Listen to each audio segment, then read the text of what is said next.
Welcome back. I'm Giuliana Rancic here with Melanie Bromley, Brad Goreski, and Sarah-Jane Crawford. And you just watched a historic royal wedding with us, but you may have missed a few things here and there. So here to help us break it all down is Hamish Shephard. He is a wedding planner and wedding expert, as well as creator of the app Bride Book. Hi, welcome. Hey. How are you? What a day indeed. Meghan's walk down the aisle. So how does that fit with tradition, and what are some of your thoughts? So I think really excitingly, it's not, it's not following British tradition. Right. It's what we're really hoping Meghan would break with tradition a little bit, with the circumstance of this week of her father not being there to walk her down the aisle. It still was that amazing opportunity to see Meghan walk with the page boys and flower girl or bridesmaids, seeing actually that chance for her to, have that moment to herself.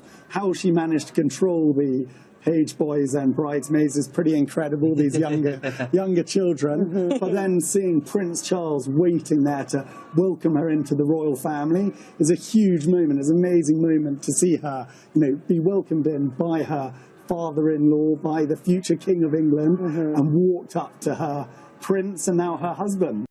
It's quite symbolic, actually, wasn't it? The way that you just said, how him welcoming her into the family, not just walking her down the aisle, but actually welcoming her in.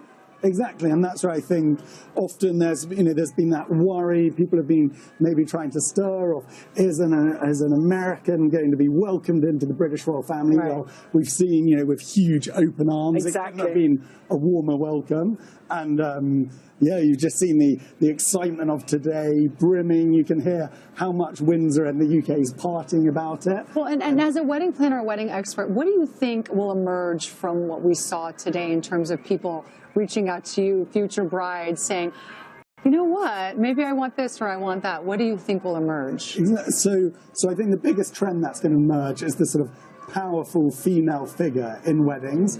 On our app, bridebook.co.uk, we plan over a third of the UK's weddings, 100,000 weddings a year. And that's where we see couples want to, or brides want to take that leading figure. We've seen Meghan, have that presence. It used to be the sort of connotation of the father is giving away the bride. The male of the family is giving away his daughter to another male. Exactly. And those sort of connotations are completely in the past, and that's really exciting. Another British tradition or an American tradition that we're seeing coming over to UK weddings is women or the females making speeches. That's something that's really unusual for the UK. But, we're really confident Meghan's going to be making a speech today. That's fantastic. Even from those sort of rumours that Meghan's going to be doing it, already we see a third of UK brides are planning on speaking at their weddings now. I love it. Showing, it's like... That's great. And women, we know how to talk as well, so this is a good trend. And she's so good at speaking that it makes complete sense for her to speak today, doesn't it? And she'll just have such interesting words to share, I'm sure. Exactly. And we also see that's where most likely her mother will be doing the father of the bride speech. It wouldn't, as walking down the aisles fallen to Prince Charles, actually doing the father of the bride speech, Charles wouldn't be able to do that because that's about welcoming the bride, welcoming the groom into the bride's family and talking about her childhood and those key moments like that which Charles couldn't speak to. And that's where her mother stepping up and actually seeing, rather than this gender sort of segregation of only the men speak and the bride's given away, that's sort of blown right open. And if that's happening at a royal wedding in the presence of the Queen with the whole world watching, well, what a great tradition to change and set. Yeah, amazing. I would think too also is the sermon. I mean, the fact that, wanting those kind of really taking that even more kind of seriously in terms of who's going to do the speaking. And, so we'll get into a little bit of that in just a second, but more with Hamish when we come back.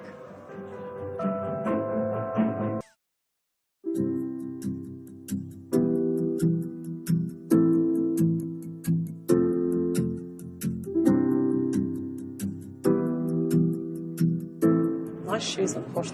Welcome back. Such a beautiful, beautiful ceremony. So unique, so special. And we have wedding expert and planner Hamish Shephard, who's breaking it all down. Right before the break, we were talking about how, you know, maybe, I don't know if you even call it, or I don't even want to say a trend that will emerge, but something that I think will inspire a lot of future brides is having that really strong voice, having as many strong voices as possible at your wedding. So you think that that will maybe be something we'll see? Yeah, this from their sermon, I think is what you're referring to. Yeah. Having a really strong voice, and we see that the big trend in weddings is to personalise, is to choose traditions that really matter to you, and also ignore any traditions that don't. And that's where you may have seen some of the faces looking a bit surprised at some parts of the speech, which was fantastic. It was priceless, wasn't it? Absolutely brilliant. And seeing, you know, that speech isn't supposed to just be read through some meaningless words that go through the steps. It's about actually having some meaning, having it relate to the couple. Again, seeing them sing, you know, Stand By Me with a gospel choir. You know, that definitely has never happened before in St George's Chapel. I'm sure the Queen probably was surprised as well. But that's great. That matters to them. Yeah, has key words that refer to them. Exactly. It matters to them. Cherry picking what matters to them. That's right. So we saw Prince William joke about getting revenge with his speech. Take a look at this clip. How does it feel to be his best man? It feels great. I'm thrilled and delighted, obviously. How did he ask? Revenge is sweet, Rihanna. Revenge is sweet. I'll be looking forward to it. One knee. He's known for months. All right, Hamish. Yes. So how do you think this is going to go down? What's your expert opinion? So I think if you're not aware, a British speech of the best man is generally more of a roast than a toast. We're familiar. Yeah, I think they're aware. And definitely, I've actually got two older brothers who were my best men, and as the youngest, it's a chance for them to really dig in and give them hell. William's already had his bruising before, so he's safe to do whatever he wants. Most likely William's speech will be this evening at the private occasion after some drinks with very close friends, rather than in front of any of the, you know, their grandmother, the Queen, probably isn't going to be in the presence for that. Meanwhile, Harry's speeches and hopefully Meghan's speeches, and definitely Doria's, if she's doing the main speech, will be with all the guests, with the 600 guests in St George's Hall in the next few hours. I mean, you have connections to the royals and royal weddings. How do you think historically this wedding will go down? I think it's truly iconic as a moment of a big change in British society. I think a big part, which I think is fantastic, is seeing this celebration, even though it's Meghan's second marriage, which is something people would generally feel quite hush-hush, and it's a huge celebration. A second marriage should be a massive celebration. It shouldn't be frowned upon. And if you can have a huge party in the presence of the Queen, being married by the Archbishop of Canterbury, like anyone can have a huge party. There's no more frowning. Well, there's no frowning here. We've got nothing but smiles. We're all for this. Thank you so much for being here, Hamish. We really appreciate it, and still so much more to talk about arrivals, fascinators, and all that made this such a special day. We'll be right back. Quick break.